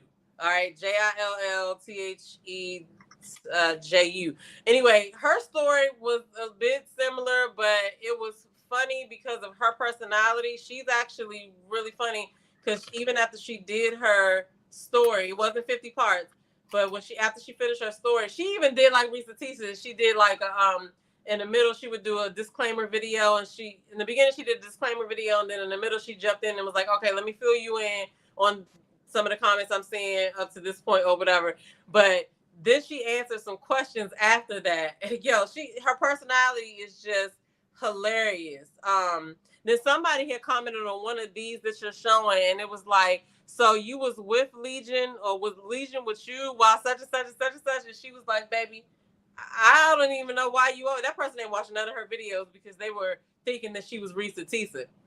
But but her story is funny, and she says in the beginning her story might sound similar, but it's different, and she throws hands get thrown in hers. So she said she was gonna be using cuss words and stuff, and she did get a little animated or whatever. But she has a one of those personalities you could. She's a good storyteller too. I'm so glad. But she also had situations where she just kept falling for the lies. It was like, girl, after this, why didn't you just know what? She had his father in her ear telling her the truth, and he was saying his father was a liar. But I mean, this dude did a lot of stuff. Like, he made up a kid that he was taking care of, and they come to find out he ain't had no kids. Like, he even brought this kid on a date with her she thinking this is his daughter that he pick up from school every day, that he been telling her he wanted her to meet, and the little girl was acting weird. You know what I'm saying? And come to find out in the future, she found out that wasn't even his daughter. That was somebody he dated daughter before. He probably was still dating the girl and thought he was gonna be able to take that little girl out on another day, and he just lied his way up out of. I was like, girl, oh my god! But it was good. It was good too. It was good. It's crazy how people who lie like that. It's like, I'm sure they think of getting caught, but I think they think they're smarter and that they're just going to lie their way out of that too. And at some point, I think people believe the lie. I think they believe if they believe enough, then they can make it out of this, at least to tell a lie another day. Once you tell one lie, you're bound to have to keep telling lies, because the lies usually don't make sense and people have questions. You feel what I'm saying? So it's like, why even? And then this one right here, she was actually confronting him every time she figured out he lied, or every time somebody said, something different, somebody in his family said something different, she went straight to him and was like asking him the questions. She was like, why would you, who is this, or why would you do this, or why would you do that? And he would like get to the point where he would admit the lie. Then they would go on and he would lie again, and I'll be like, girl, what is happening right now? She had a baby too, yeah. So, and this was her story was 3 years ago too. It was during the pandemic too. So, but hers was good too. It was shorter. I think sometimes people think that lying is just, it's harmless, but like lying is a symptom of something bigger, which is a lack of integrity, which means that. And then you look crazy. Sometimes what I'm saying is, as far as women accepting people liars, it's like, it's never as simple as you think it is. Oh, he told a lie, big deal. It's not, it didn't hurt anybody. No, he's a liar. So now you can't trust anything he says, and you're just going to drive yourself crazy trying to put pieces together. It's like because something happens in our minds where we want to believe parts of it. We don't want to think we're that off or that, gullible, but it's like, it's a mind warp, because it's, what it reminds me of? Sometimes when I get off the metro at a new place or a place I haven't been in a while, I'll come up at a different angle or something, and I'll be walking around and being like, this looks familiar, and then all of a sudden I'll know exactly where I am, and it's like, it's like, oh, this is where I am. And that's what I know with these lies, because it's like you're trying to hold on to some part of it. Like, wait a minute, all of it couldn't have been a lie. You know what I'm saying? There has to be a person. Who was he talking to? And it's like you're trying to put it together, but you don't know what's real and what's not. So it's very much. I mean, because it seems ridiculous. Like, somebody told me a wild story a while ago, right? And it was a story that revolved around catfishing, and somebody was accusing them of catfishing somebody, right? And I was like, so you saying that this person thinks that you spent all of this time to go out of your way and trick them? Like, I was just trying to make sense of it, because that sounds crazy to me that they would even come up with that to accuse somebody. Like, who has time to do that? But people do it, right? But because I didn't really experience that, it was just wild to me to even fathom somebody actually sitting aside time to trick somebody. Like, you got all of this elaborate play. He was talking to nobody on the phone. That's crazy. And come to find out, the lies that she figured out, like, not much was true. Like, it was like all of the thing was based on him just piecing together lies and stories. And man, and most people just get away with it because they don't get checked. And for somebody who, she just seemed like she just wanted to have, she said she wanted to be married. Said she was desperate. Yeah, she said. And it's like, but that's what I'm saying. That's what I'm saying. There's a lot of people out here. This is a mild story compared to some of the levels of desperation that it can get. Like it's, I mean, I'm telling you, everybody that's willing to expose their stories like this, they're gonna start talking about it, and people are gonna start to see, like, this shit is not just a one in here. Like, and but that also goes into like people's self-esteem and how they think about themselves and stuff like that. Like, if people start talking about these things, then people will understand that you do have some support. Every subject has a support thing, right? Like, you can find somebody, a community of people that knit with baseball caps, right? But like these people will find people that support them. So it's going to encourage more people to come out and start talking, because even regardless of what the trauma is, if it's being talked about, they can start to heal it. You know what I'm saying? But oh my I don't gosh. know. I don't know. I'm looking at the comments. Somebody said he's a June Gemini man. We know you a lion, sweetie. And I'm a Gem. So this is so funny. And they're talking about, okay, let me go back because I'm not even sharing that one. This guy, I want to just say a couple of things. He doesn't look like a VP of something. So there's certain things that I feel like we have to be honest with ourselves about. But okay, all right. Let me just, you know what? I'm just gonna say this, and I'm not taking it for this dude because I don't believe anything he said. But I know people that are VPs that don't wear suits. So no, it's not that. I'm talking about his grooming and his okay. It's like there's certain things that are like, I agree with that. The bumps and stuff that he had. There's certain things about the way that she said he dressed well, but like his face doesn't look good in any of the pictures that we saw. And then when he was doing all of this, scratching his face and stuff like that, it's obvious that he's a liar. It's like I can smell the stench of dishonesty. It's like, it's just like he's irritating me with this thickness of untruth. He's serious as hell right there, okay? Huh? He's dead serious right there. I mean, he's obviously lying. Like it's got me itching. Some of these comments though were hilarious because they're talking about like where he is and stuff. But he was really, this lady says, when a man scratches temple, he's activating the lies. That's so funny, but he was so bold and committed. This is the thing that I want us to really take into account. Like, at a certain point, she kept mentioning that she was questioning her sanity because it couldn't be that he's lying about all of these things because you just think a person is not capable of that. Like, why would someone do that? They would have to spend all their time lying. That's impossible. It's unfathomable to you because you've never crossed by a person that does this, but he's literally stolen his twin's identity and he is out here. I feel like he knows, excuse me for saying this, I feel like he knows he's a piece of shit. He acts on impulse. He lies to get whatever he wants in the moment. And then he knows he's a piece of shit. So then he tries to like, sliver in there. And he knows once he gets in somewhere, he's got him for a little bit until they figure it out.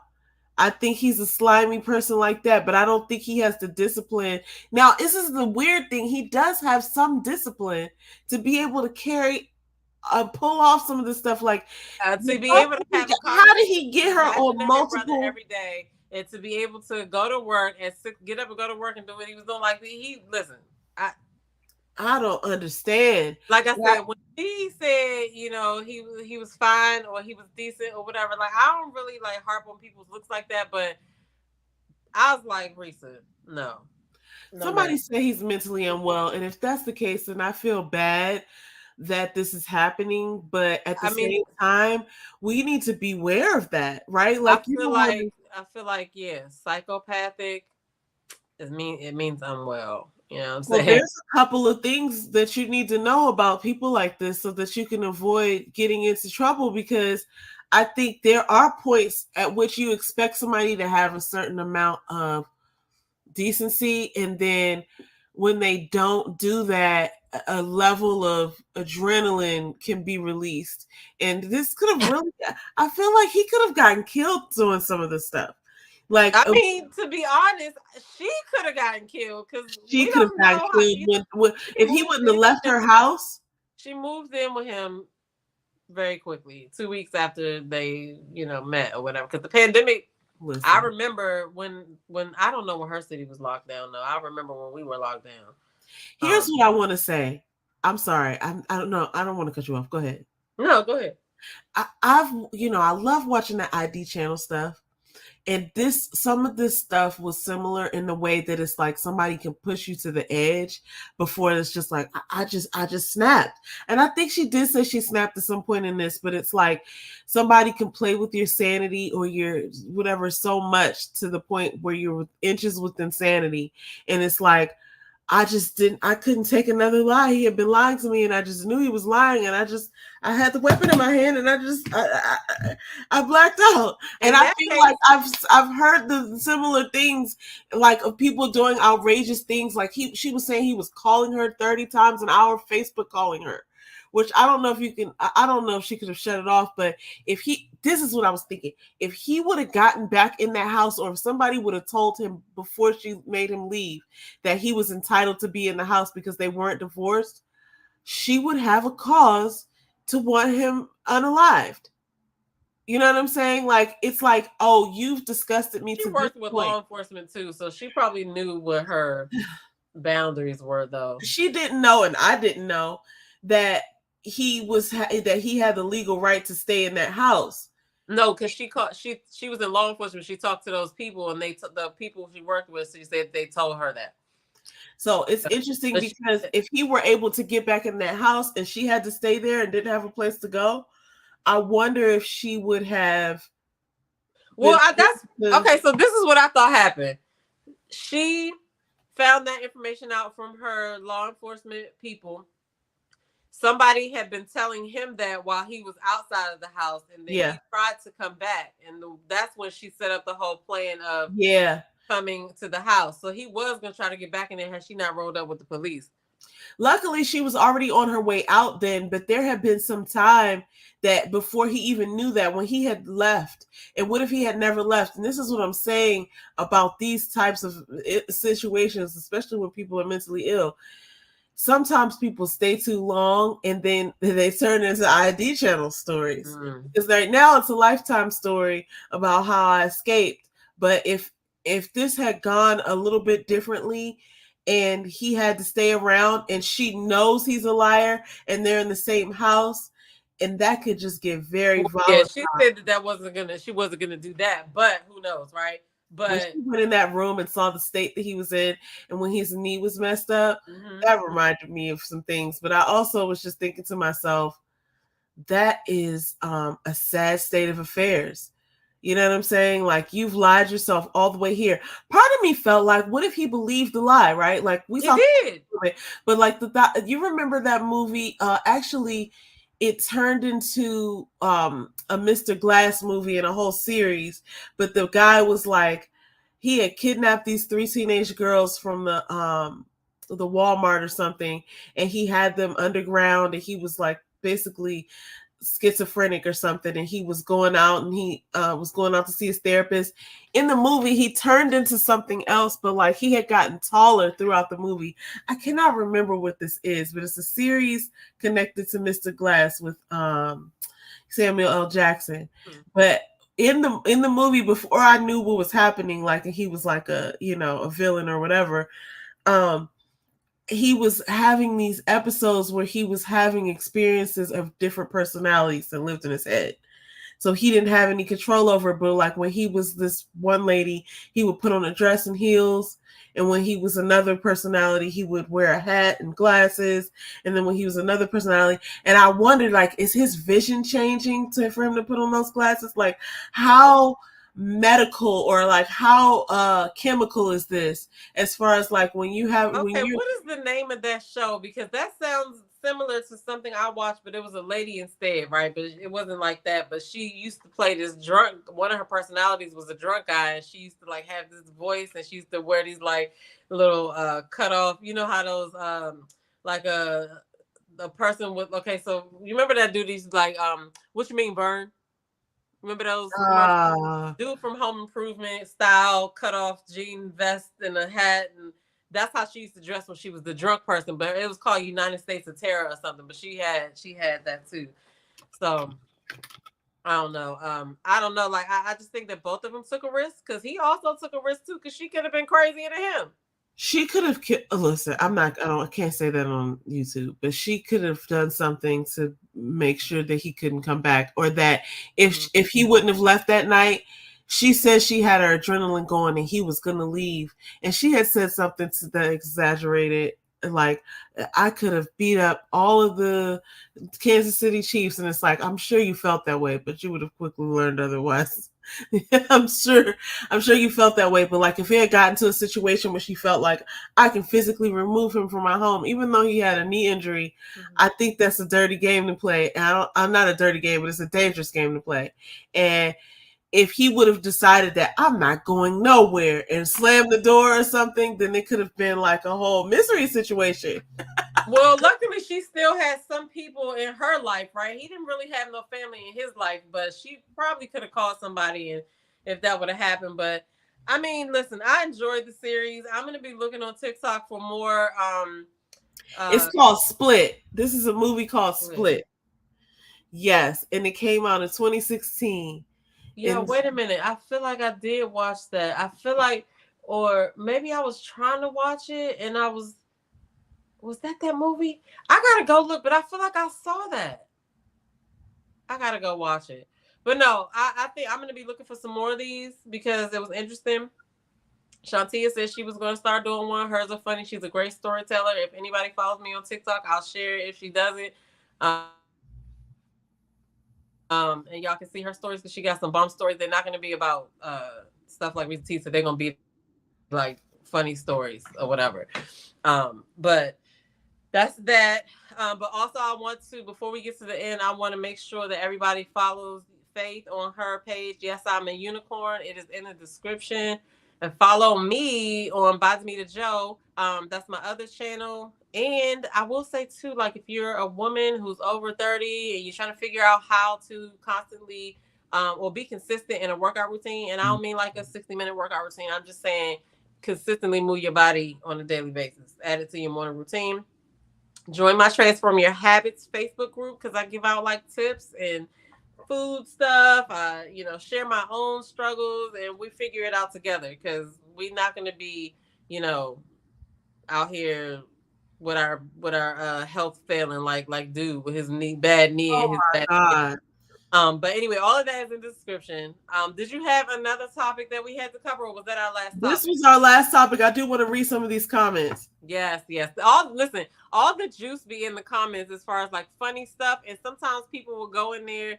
Like I found out about Jill the Jew, the next lady that I was telling you about. I found out about her story times by going into the comments of one of these. So the juice is in the comments. So go ahead, read some. Okay, so Blondie Monique says some years back, women were sharing their SA horror stories. Okay, that opened my eyes because there were so many who had been abused. Yeah, that's wild. And then the next one is, everyone is not going to know about her story, so I'm sure there'll be others. Right. Absolutely. Everybody wasn't paying attention at this point in time on the internet. Like other people have things that they're going through or they're looking at something else. They never heard of it. And we're over here like knowing that like, oh my God, this is happening. But some people are not going to be like, what?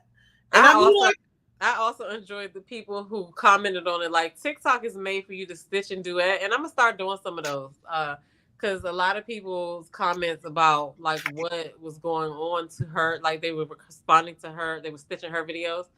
That was interesting too because a lot of people said the stuff I wanted to say, like girl, like about him being fine, and they were like when they saw him, no, or whatever. So anyway, oh my God, that's our comments. And this is what I'm saying. He was not. I don't want to be like that, but he was not good looking enough to go through. He was not good looking, in my opinion, at all. I mean, with everybody, that's subjective. It's fine, but it's subjective. I can't believe she got through all of that stuff with him. I couldn't have talking about he fine. Talking about what, lady? He was not. He was not. You were wrong about that one. Okay, so then On The Spot Live says, facts. When stories like these break, there are some women that will fall into the DMs. Do you mean his DMs? Because that is wild. I cannot believe, like, don't worry. What would they say? Don't worry, we believe you. Yeah, probably just like that. With an exclamation point and a little heart like that. I got 4 or 5 idiots. Ooh, can I do that? I got 4 or 5 idiots right in my DMs. That's great. And I could just pick one at random. And then he can just go and lie. That's the thing that, people don't realize like lies can also be currency, because some people just are not gonna. Some people are just gonna get worn down off of the strength of like, well, he's got to be telling the truth. Like I could just see him swindling his way in and out of so many things. When he had those bank balances on his phone, and he had all these printouts, like he was really, really working hard at these lies. He was really working hard at these lies, and I feel like that's a full time. That's something you're protecting that. I just couldn't believe it. Anyway, I don't want to get back into that. Marriage is the thirst. Marriage thirst is the real issue. Ooh, Yep. women are vulnerable targets out here, and it can be avoided. She did talk about how he brought up some. I guess they talked about her past, and this is the weaponizing of it, because she was telling the truth, so he was gathering information about her, but he was telling lies, so there was not, she was already unmatched. Yeah, because she was looking for something. He's seen her coming from the beginning, okay? Because I believe that men know what kind of woman they're getting, in the sense of they can tell when a woman is emotionally broke down. They can tell that stuff, and he's seen her coming. He's seen her coming. You know what I'm saying? Because here's the thing, right? This is why this is probably why this wouldn't work for me, and sometimes this probably be my downfall too. Because if my tire blew, I'm probably not even calling you first. I'm probably calling AAA to handle that, or calling my stepfather or whatever.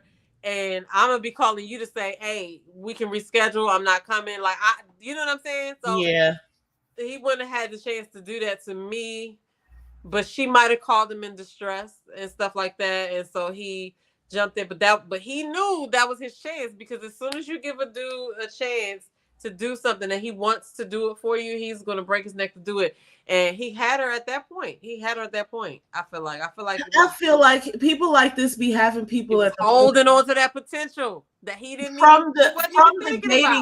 from the dating site on. And so I think that's something to note too. I feel like when you're on a dating site and you have a number of pieces of information, like look at how they found this guy on the internet.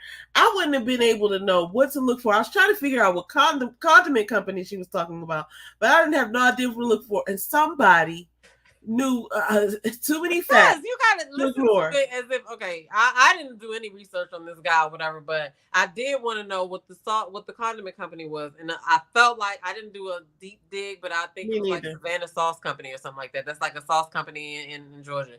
Mm-hmm. But she said that. But to the people who spend all day on the internet, right? The people who be looking at all of these videos, right?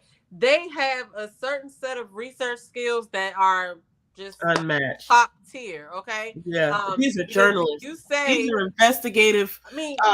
Professionals. If you listen enough, you could figure some stuff out and about some people too, because a lot of people don't pay attention to the stuff that they're saying. Like they say too much or whatever, and people are able to just figure it out. Because listen, that's why the title of this live is "The Internet is Wild." Like we are no match for the internet, no matter how well you think you know how to use it. The internet is like, it's wild that it's running the world now. We didn't always have it. Like it is really wild. Okay, so I knew that dude was going to be found. I'm waiting for the other girl's husband to be revealed. She said people already know who he is, but she changed his name. But she said people already know who he is and stuff. And so she said in the beginning too, that his family, she was like, okay, I'm going to go through this. She gave a couple of rules, and then she was like, or a couple of disclaimers. And she said his family, if I get going through this series and his family calls me and wants me to stop, I'm not fucking stopping. I was like, oh my God, that's what actually made me watch it, because I said, okay, she looked like she with the shits. Let me see what she got to say. And I feel like she fell for the shit too. That's what I'm saying. You just never know who will fall, like not who will fall for it, but like it depends on your mind state too, of how you get gooped. Like, yeah, even scams and stuff. Like, I don't know. I can't.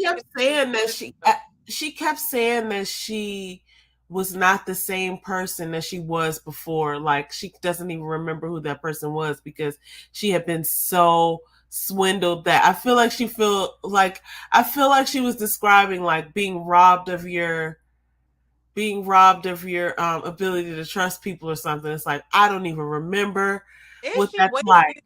that part of her life. Those years, she could have been doing something totally more productive. So I'm pretty sure she was beating herself up and stuff like that. But I'm glad she was able to tell her story. I can't think of nothing specific, but I know I got some stories too. But I won't be doing any story time because the internet is wild. Everybody, I don't want anybody to come back up.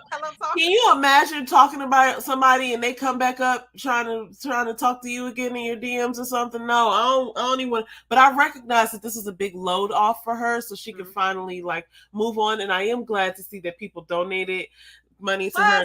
That needed to be exposed. She didn't expose it. Kudos to her. She was, it was a big thing about the girl on TikTok who exposed it because everybody felt like she put her in danger, which I felt like once she decided to come out here on the internet to talk about it, she should have already had her ducks lined up in a row in case that happened, because that's what's been happening. So I was kind of disappointed in her about that. But she might not have even thought that it would take off. She probably was just like, she probably knew maybe like 10 or so. Yeah, I don't think she felt like it would take off like it took off. Plus, you got to think now, everybody. Let's not be naive ourselves. She didn't tell us everything. Okay? Listen, let me just say it like this. I watch way too much YouTube, and maybe it's the videos that I watch on YouTube, but I watch way too much YouTube to not know that if I say something and somebody can listen to me talk and figure out certain things. You feel what I'm saying? Mm-hmm. Even if it's you talking about, it might be just a cluster of subjects you talking about, but you didn't probably mention, like I didn't mention your name before, Earl's name. You just listen and put it together. Stories that you've told. Listen, I done seen people find people who don't even have their face on the goddamn screen in their comments. Okay.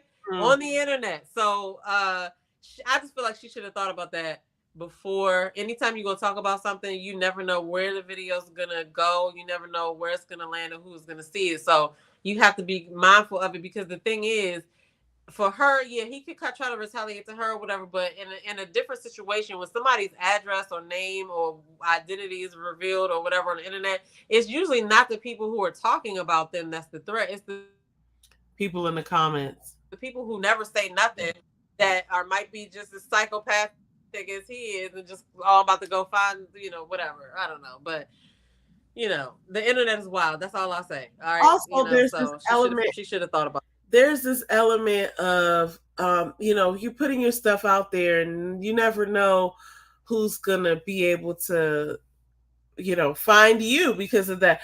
Sometimes you just don't know that you're oversharing. I feel like she at times thought that she was keeping things under wraps, but she wasn't. And she was using some real names, but when you talk about a cemetery or a thing or a place or something, I could tell, sometimes people can put two and two together, and if they have so many like the thing about it is, like, you can look up like searches on people. She said that she didn't do a background search. She did a background search on him, but she had the wrong information. But it's like, if you're able to put certain things together, like where a person works or what their tag number is, or like little things like that, you can kind of find little crumbs. But I don't think she did the math until way later, until she was already willing to overlook. She should have been doing the motherfucking lives as it was going on, and the internet would have helped her ass. I think she's probably embarrassed when she was going through it. This is what I had to do. She said she was depressed and everything. She was drinking and all of that. So I get it. After this, I ended up telling a whole nother like semi-dumb story to James about how I wasn't in a situation like this, but about how other people lie and how you can quickly get down a road that you didn't know you traveled to turn on, right? It's just like, how the hell did I get here? I was telling him I've never been in a situation like this, but the thing that we fail to realize is half of the time you're in the situation like this, you're trying to figure out if you're crazy or if you're just trying to put it together. The last half of the time, or maybe the last part of the time, I can't say half, you're putting it together. So you're getting out of it. But the first part you spend falling into the lie. Then at some point you like, this don't make no sense, but you're still around. So I was trying to tell him, it's not like 6 months. Oh, you was doing that for 6 months? No, 3 of those months happened, and then I figured out that I should be paying better attention, and then I worked my way up from there. But the first 3 months are waived because it's a flat fee. Like, I didn't know. Like, I fell. You know what I'm saying? Like, I fell for it, and I didn't know I fell for it until later. And then I was having a conversation with myself for a little bit. So then it just takes longer than you think. And that's what I was trying to give her the grace of. But I like your analogy about how long would you stay in a line? Because it's like there's certain things that have to happen before you're like, I'll get out of this line. Mm-hmm. And she way overstayed her welcome there. And I think she knows that. And looking back on it, she would have to admit that she knew that she ignored the wrong thing. Mm-hmm. That's what I liked about her story, is that she did take accountability.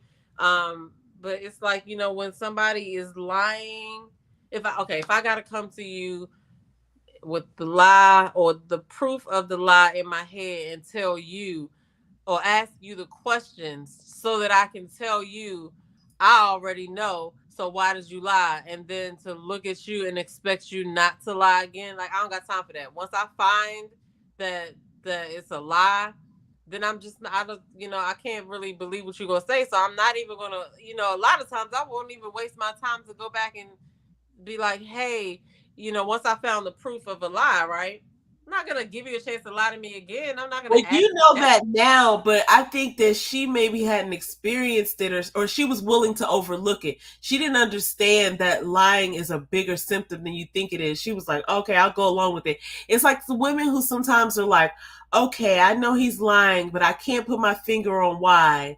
So that's what I'm saying. Like, I'm not talking about me now. Like, I'm not talking about, I'm not even saying I'm leaving the person right away. What I'm saying is, I'm not wasting my time asking you a question about something I already know is a lie, because I know you're gonna lie, right? Yeah. What I need to do is, now that I know you're lying, I don't need to alert you that I know you're lying. I watch you so that I can see you lie, so that it can be exposed in front of you and me, so I don't have to ask you why you lied. That's the point I'm saying. Like, for instance, if you go, and I thought this a long time ago, if you are messing with a dude and you go through his phone, that's your business, right? But if you go through his phone and you find what the fuck you're looking for, why would you then go to him to ask him about it as if you didn't see it already, right?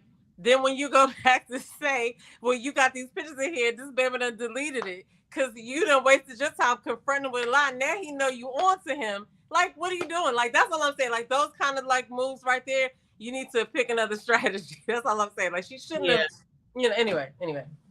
And this is not Reesa Teesa I'm talking about. This is the next girl. I'm sorry, I didn't say her name before I started talking, but she kept going to her person with the lie. So that he could just kind of like either come up with another lie until he couldn't deny it no more, but then he would still admit part of it and then lie again, because like it's kind of like you helping the person lie. That's all I'm saying. That's she was wasting her time trying to make it make sense, and sometimes it doesn't make sense. You just gotta just chalk it up. It's like, you know, you get to that point in the conversation with somebody where you like, okay, look. Whatever you gotta be like, okay, look, we're not gonna do this. I can't bring myself to this. I will not. I will be like, you know what? I now have a decision to make about how long I'm gonna sit there and let this idiot lie to me. But let me, you know, part of me just be like, let me just see how far you're gonna go, so that we could both be exposed, so that I can just. Oh, you see it? Let me go to tell and me. I don't even have to have a conversation. Look back. You see what you did. You see it. You got caught. Yeah. Some of it is just wanting to get that out and try to piece it together. But you know, this was much more dangerous.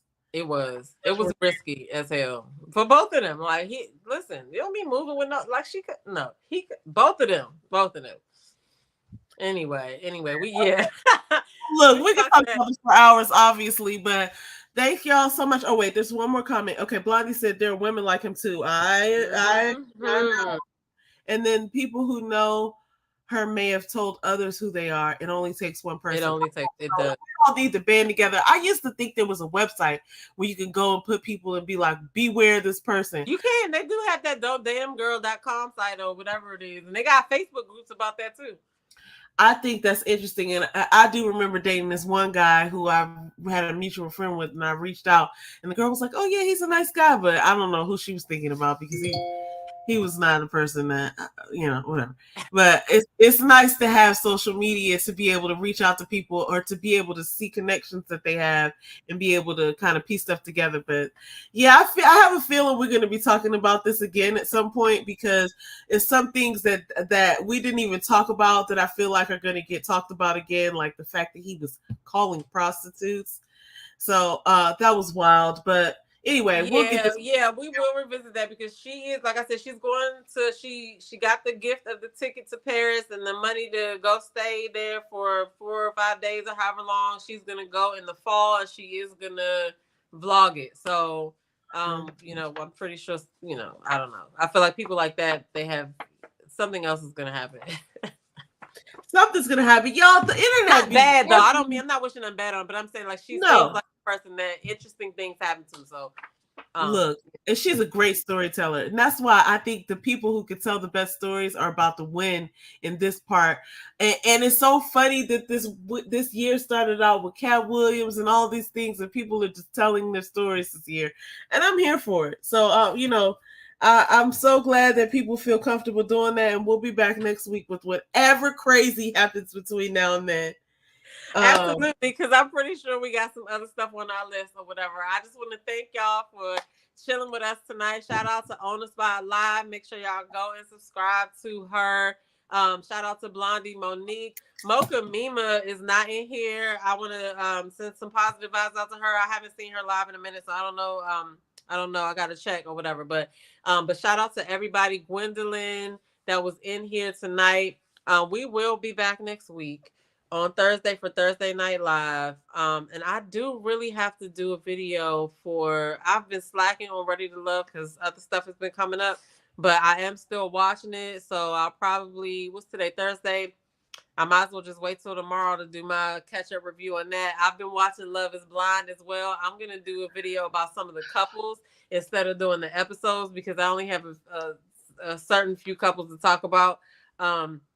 I might just wait until the end of that, because it's 2 more episodes. I think that's got 2 or 3. I don't know. I might just wait to the end of that. I'm also watching Traitors on Netflix. No, Peacock. Have you seen Traitors before? No. So this is the 2nd season, and this is the celebrity season, I think. Was the 1st season a celebrity season? I can't remember.